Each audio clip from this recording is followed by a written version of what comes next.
Bonjour et bienvenue sur GPTV pour cette nouvelle vidéo. La semaine dernière, nous avons présenté avec Véronique la seconde édition des Chroniques Oubliées Fantasy à travers un tirage de personnages, histoire de voir un petit peu les différences avec la première édition qui datait déjà de quelques années. On va continuer à explorer un petit peu cette nouvelle gamme qui s'enrichit et qui va encore s'enrichir de nouveaux produits à travers. Il va y avoir un bestiaire, il va y avoir plein de trucs qui vont arriver. Mais nous, on va parler de l'Atlas d'Osgiliath. Mais il n'y a pas que ça dedans, on va voir ce qu'il en est. Alors ça a été, évidemment, c'est un ouvrage de compilation qui reprend tout ce qui a été fait depuis une bonne dizaine d'années dans Chroniques Oubliées première édition, à travers les différentes campagnes qui ont été écrites. Et en fait, ils ont regroupé ça à travers un atlas. On va voir que ça va beaucoup plus loin, qu'il y a beaucoup plus de possibilités à travers ce petit feuilletage express où je vais présenter l'atlas, mais aussi ce qu'on appelle les règles optionnelles. A de suite. Voilà, on se retrouve devant Chroniques Oubliées Fantasy, l'Atlas d'Osgiliath et les règles optionnelles. On va de suite commencer à voir ce qu'il en est. Alors vous voyez qu'au niveau des illustrations, on reste dans cette nouvelle gamme, c'est vraiment très joli. Moi ça me fait penser, on s'éloigne vraiment de la première édition, ça me fait penser vraiment à certains jeux vidéo, ça s'adresse aux jeunes comme plus expérimentés. Je pense un petit peu à League of Legends avec ses jolies couleurs. Et c'est très un petit peu manga. Voilà. Donc on commence par la carte. Alors vous voyez que la carte est au centre, ça représente un isthme en fait entre deux continents, un qui est au nord, un qui est au sud, et c'est là vraiment que les terres d'Osgiliath. Alors il y a un petit historique qui va suivre, qui vous explique les origines du nom. Bon là il y a l'avant-propos évidemment, alors vous voyez que c'est du papier semi-glacé. On reste dans... Je continue mes félicitations à Black Book Edition pour cette collection qui est vraiment superbe. Alors, c'est comment livre 1, les tests d'Osgiliath. Alors là, il vous présente un petit peu la géographie, comment ça va être dispersé, présenté à travers l'ouvrage, le ciel, la lune, voilà, les différentes constellations, les calendriers des peuples, la Genèse. Vous voyez que vous avez tout est regroupé ici. Là, le mi-temps, les terres d'Osgiliath. Là, on parle sur l'historique du terme les terres d'Osgiliath. Pourquoi? Voilà, les humains, le parabifril, alors les humains, évidemment, les elfes. Alors les points de vue contradictoires à chaque fois, on vous présente les points de vue de chaque peuple par rapport aux autres peuples. Voilà. Les gnomes, les alphelins, vous avez un petit peu tout. L'histoire avec la chronologie, de la création du monde jusqu'au troisième âge. Voilà, le troisième âge qui l'âge où jouent les personnages. Le roi sorcier, alors là il y a tout l'historique qu'il faut vérifier par rapport à l'histoire ancienne des chroniques oubliées. Voilà, les secrets du MJ, alors tout ça évidemment ça je le lis pas parce que bon c'est destiné au MJ, les joueurs vont le découvrir ou pas au fil de leur aventure. Les alphelins, les religions, les différentes religions.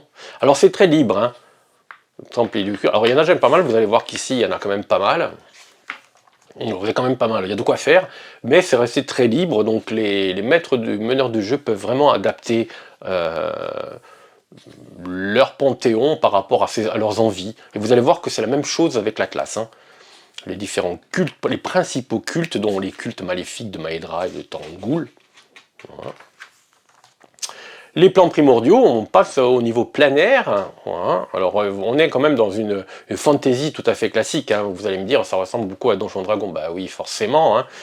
Moi je dirais qu'au niveau de l'environnement, ça ressemble un peu plus même à Greyhawk en fait, je trouve. C'est un petit peu moins high fantasy. On va voir justement qu'à la fin, il propose des règles pour adapter en fonction de votre style de jeu Chroniques Oubliées. Les plans de l'ombre, les plans de terré, et là on entame l'Atlas. Voilà. Alors c'est franchement dans un si petit territoire, enfin façon de parler, hein, il y a vraiment de tout. Alors c'est vraiment, bon, ça fait un petit peu artificiel évidemment, parce qu'on passe des déserts de mortes roches où c'est une région où il y a des créatures mutantes, aux jungles avec des dinosaures. Mais bon, c'est pratique, voilà, pour vous faire jouer pour que les joueurs puissent se dépayser rapidement. Vous pouvez les amener différents trucs. Alors là, vous avez chaque truc, la baronnie de Mordant, comment improviser en ville. À chaque fois, vous avez les lieux importants, les religions dominantes, les races qui sont acceptées, les races majeures, vous avez tout. Qui est, bon, le vrai Atlas, quoi. On ne va pas rentrer, il n'y a rien d'exceptionnel, mais il y a beaucoup de choses, et surtout, il y a des idées d'aventure. Voilà. Donc après, je vous en prendrai une. Et là, les principales villes, alors la baronnie de Mordan, certaines sont plus détaillées que d'autres. Alors la baronnie de Mordan est vraiment très détaillée, parce que les joueurs vont peut-être amener plus facilement à s'y rendre. Des plans de ville, avec le nombre d'habitants, c'est très bien fait. Bon, Calice, alors en fait Calice, elle n'est pas sur la carte, hein, puisque ceux qui connaissent la campagne savent très bien que c'est une cité qui est à l'extérieur, c'est une île en fait, hein. C'est un empire, et un empire qui avait plus ou moins conquis justement les terres de Gilde, et il y a encore, comme dans les mondes de fer, les territoires de fer, des descendants de Calice. Le comté de Ponant, vous avez plein de noms. À chaque fois, vous avez des plans. Le désert de Morteroche, là, je vous en parlais, c'est une zone dangereuse et mortelle. Là, ils vous mettent la dangerosité. Oui, c'est vrai, j'ai oublié de vous le dire. Et il y a des mots-clés aussi. Voilà. Voilà, mutation des orques, évidemment, cette zone, il y a des insectes géants la journée qui errent dans le truc. Vous pouvez sortir pour les chasser la nuit, parce qu'ils se retrouvent un petit peu congelés, parce que les températures descendent très bas. Enfin, il y a plein de petits trucs très sympas, quoi, franchement.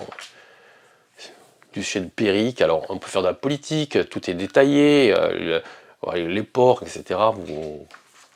Une mine. Alors évidemment, c'est pas pour le meneur de jeu débutant, ça va être forcément un outil accessoire, hein, parce que bon, vous n'allez pas de suite envoyer vos personnages dans des endroits que vous allez commencer à démarrer évidemment dans les terres d'Argile, les endroits les plus fréquentés, on dira, et qu'on retrouve le plus de scénarios.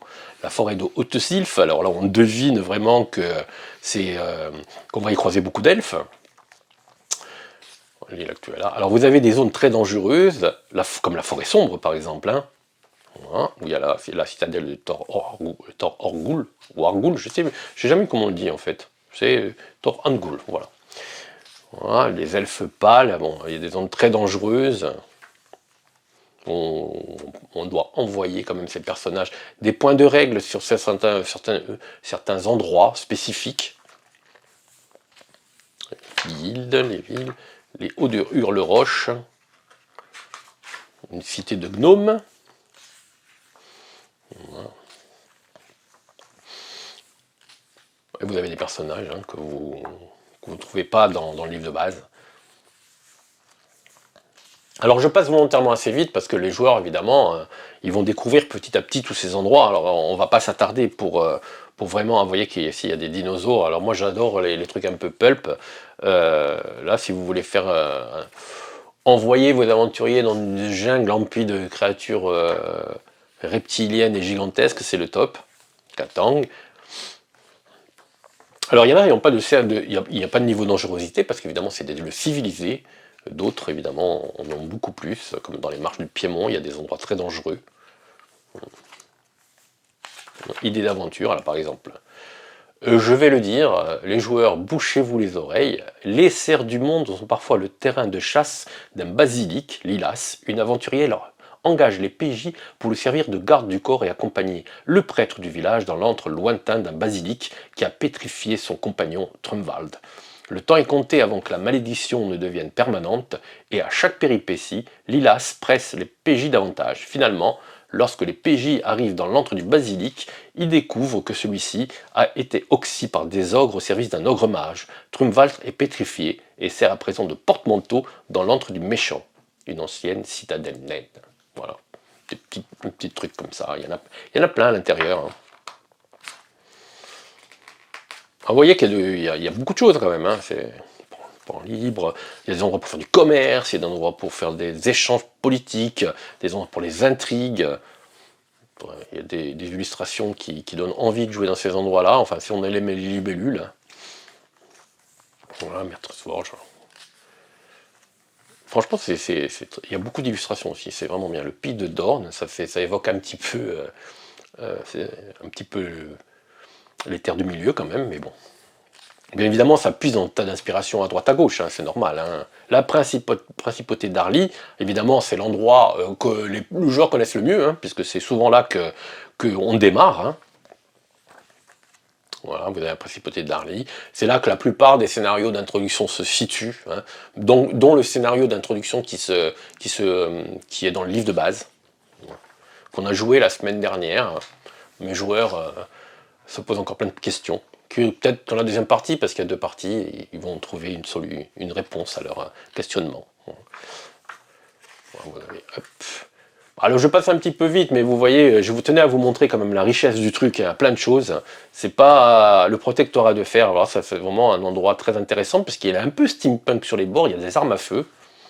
Et c'est là que, évidemment, que se trouvent les anciens, les descendants de Calice, les royaumes barbares. Bon, ça on a compris ce que c'était, un royaume barbare.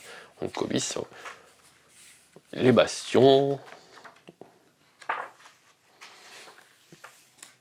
Alors certains trucs donneront, c'est qu'on jouait les campagnes de la première édition, certains endroits vraiment vont leur rappeler quelques trucs quand même, hein, mais évidemment, puisqu'ils ont puisé dans les différentes campagnes qui ont été faites, dans les différents scénarios qui ont été présentés dans les premières éditions, pour construire cet atlas. Hein. Mais il y a plein de zones encore vides, c'est-à-dire que la plupart des endroits, il y a plein de petits lieux que vous pouvez garnir, peupler à votre convenance, les meneurs de jeu. Là, on entame les règles optionnelles. Et il y a plusieurs choses. Il y a un niveau de règles simplifiées. Alors, il y en a peut-être qui ont trouvé, enfin moi c'est pas mon cas, mais il y a peut-être des joueurs qui ont trouvé, enfin des jeunes débutants qui ont trouvé les règles de chronique oubliée trop compliquées. Et ils ont fait un système de règles simplifiées, avec supprimer les dés de récupération et les points de chance. Il n'y aura pas de dés évolutifs. Le système de dés évolutifs que je trouvais très malin, qui est dans Chronique oubliée seconde édition, ici, il est remplacé par un D6, il évolue jamais, par exemple. Les bonus de compétences sont fixes, la magie n'a pas de mana, utiliser uniquement le D6 et puis le D20, bon, il y a plein de petits trucs. Bon. C'est vraiment pour ceux qui vraiment veulent rester initiés, vraiment des très jeunes joueurs.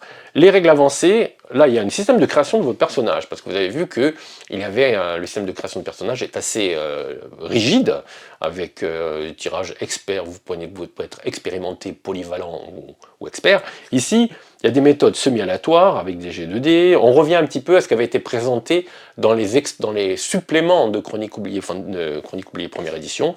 Et ici, ils reviennent, ils vous remettent ça. L'initiative ne tient plus seulement en compte que la perception, mais on peut y glisser l'agilité aussi.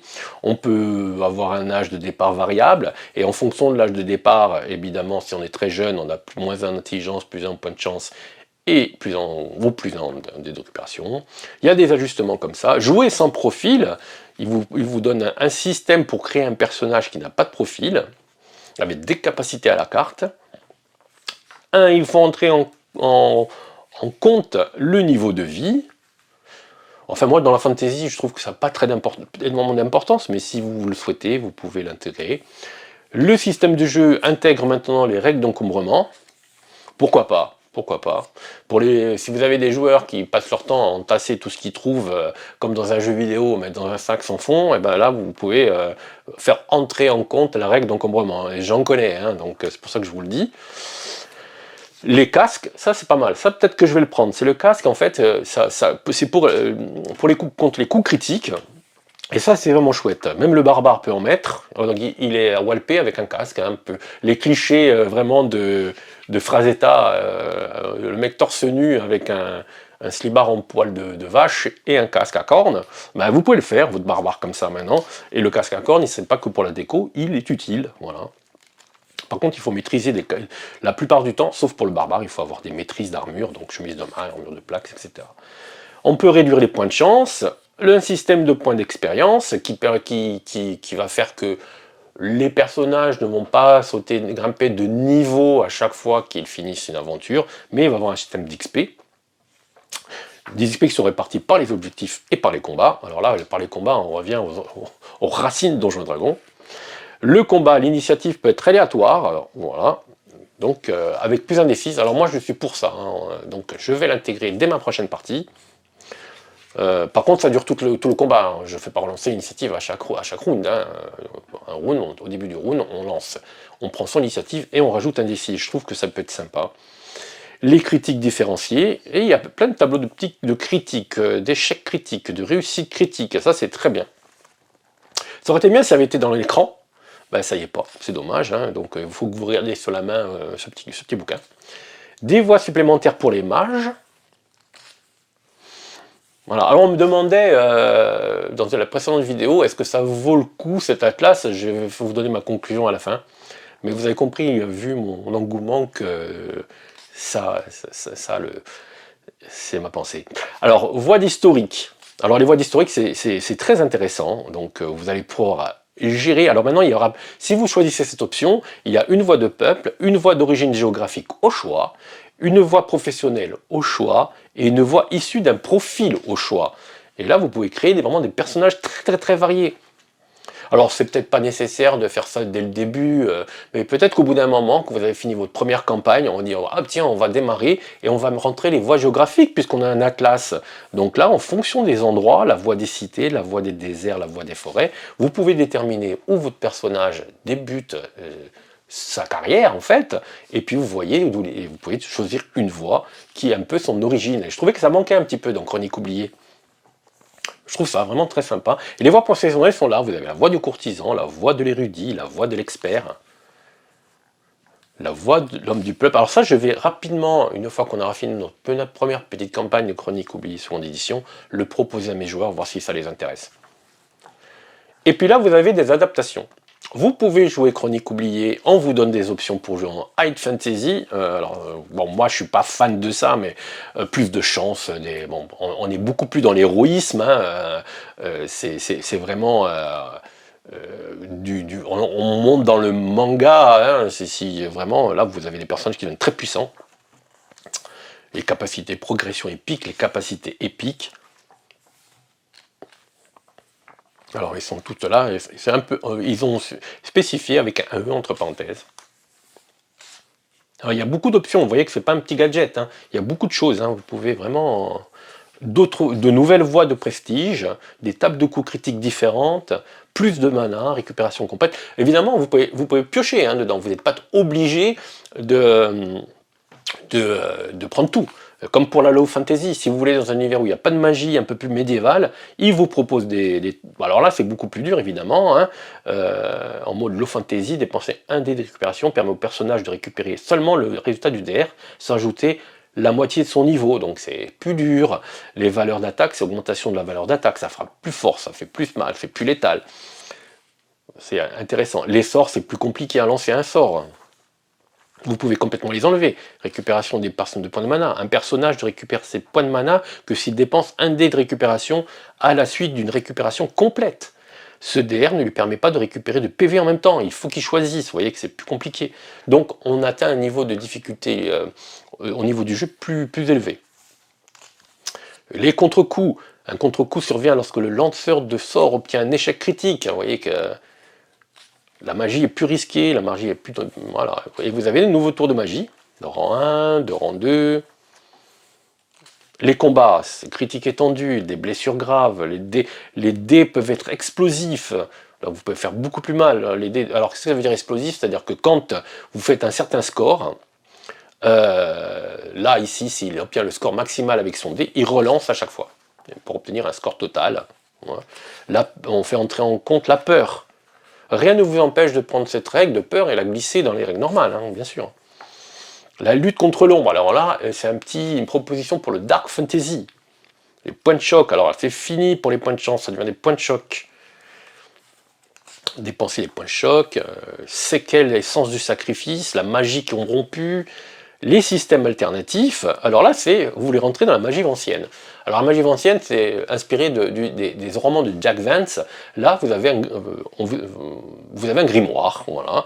Et donc ça s'appelle la voie du grimoire. Et sur ce grimoire, vous allez écrire vos sorts. Ça va rappeler pas mal de choses à pas mal de monde. La méthode sans voix, donc système de progression libre.